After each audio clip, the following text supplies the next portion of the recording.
फारबिसगंज के रामपुर में उस वक्त अफरा तफरी मच गई जब निरीक्षण पर निकले जिलाधिकारी के काफिले को एक युवक ने बीच सड़क पर हाथ देकर रोक दिया। अमूमन वीआईपी काफिले के सामने जाने से लोग बचते हैं, लेकिन रामपुर के इस युवा समाजी कार्यकर्ता ने जनहित की समस्या के लिए अपनी जान की परवाह किए बिना डीएम की गाड़ी रुकवा दी। क्या है पूरा मामला, आइए जानते हैं। गुरुवार की दोपहर अररिया के रामपुर में अचानक उस समय हलचल तेज हो गई जब कचराधार का निरीक्षण करने जा रहे अररिया के जिलाधिकारी श्री विनोद दुहन के काफिले को एक युवक ने हाथ देकर रोक दिया। काफिले के रोकने वाला कोई और नहीं बल्कि रामपुर के स्थानीय युवा सामाजिक कार्यकर्ता सादाब रामपुरी थे। अचानक गाड़ी के आगे युवक को देखकर सुरक्षा कर्मी अलर्ट हो गए, लेकिन सादाब रामपुरी के संजीदा इशारे पर डीएम श्री विनोद दुहन ने संवेदनशीलता दिखाते हुए तुरंत अपनी गाड़ी रुकवाने का निर्देश दिया। गाड़ी रुकते ही सादाब रामपुरी ने बिना वक्त गंवाए जिलाधिकारी का ध्यान रामपुर के नेशनल हाईवे पर लगे भीषण जल जवाब की तरफ आकृष्ट कराया।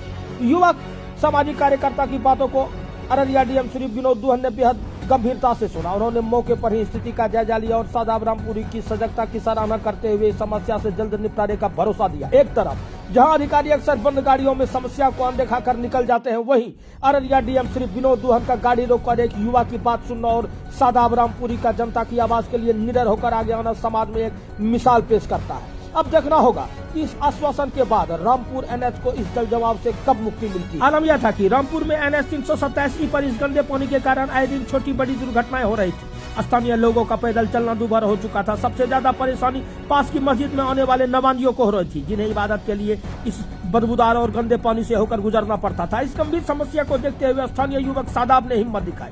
सादाब की इस दिलेरी और जमीनी प्रयास का नतीजा रहा कि मामला सीधे अररिया के जिलाधिकारी श्री विनोद दुहन के संज्ञान में आया। मामले की गंभीरता को भांपते हुए जिलाधिकारी श्री विनोद दुहन ने तुरंत संवेदनशीलता दिखाई और त्वरित कार्रवाई के निर्देश दिए। जिला प्रशासन के इस त्वरित एक्शन के बाद अब सालों पुरानी समस्या से लोगों को निजात मिलती दिख रही है। फिलहाल सादाब की इस दिलेरी और जिलाधिकारी श्री विनोद दुहन की संवेदनशीलता का और त्वरित कार्रवाई की चर्चा पूरे फारबिसगंज में हर जुबान पर है।